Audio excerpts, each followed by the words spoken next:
యుద్ధం ప్రారంభించే ముందు విజయం ఎలా కనిపించాలి, శాంతి ఎలా సాధించాలి అనే ప్రశ్నలకు స్పష్టమైన సమాధానాలు సిద్ధం చేసుకున్నప్పుడు మాత్రమే యుద్ధం అనేది విజయవంతం అవుతుంది. లేదంటే అది మరో అంతులేని సమస్యల చక్రవ్యూహంగా మారిపోతుంది. యుద్ధం తాత్కాలికంగా గర్వాన్నిచ్చి దీర్ఘకాలికంగా దేశాన్ని క్షీణింపజేసే ప్రమాదం సైతం ఉంటుంది. యుద్ధం అనేది ఒక చక్రం. ప్రారంభించినప్పుడు మాత్రమే కాదు, దాన్ని ముగించి విజయాన్ని సుస్థిరం చేయడం కూడా సమాన ప్రాధాన్యం గలదు.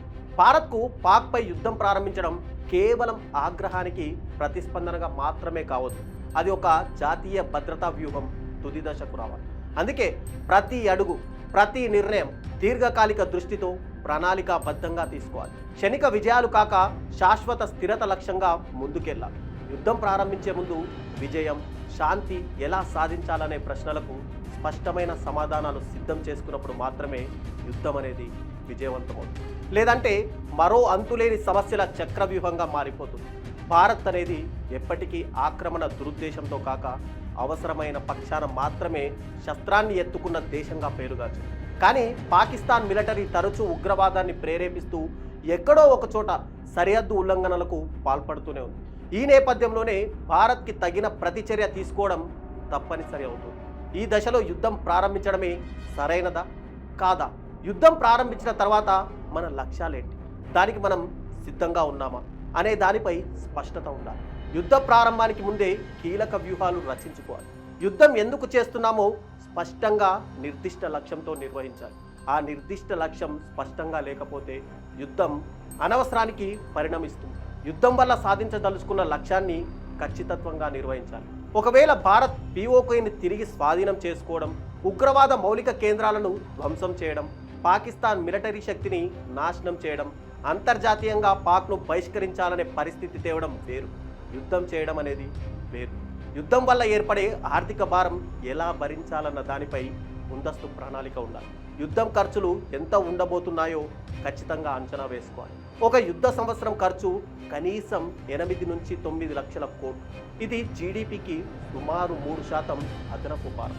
రక్షణ, పునర్నిర్మాణ వ్యయాలు, భద్రతా వ్యయం, పెరుగుదల మొదలైన వాటిని సమర్థవంతంగా నిర్వహించే దిశగా ప్లాన్ చేసుకోవాలి. దీనికి ముందస్తుగా బడ్జెట్ సిద్ధం చేయాలి.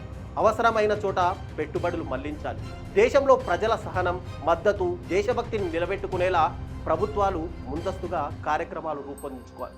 విపక్షాలు, రాష్ట్ర ప్రభుత్వాలు కూడా సహకరించేలా సమన్వయం చేసుకోవాలి. దేశీయంగా మీడియా, సామాజిక మాధ్యమాల్లో ప్రజలను జాగ్రత్త చేయాలి. రేషన్ పంపిణీ, విద్యుత్, నీటి సరఫరాలపై ముందస్తు యాక్షన్ ప్లాన్ సిద్ధం చేయాలి.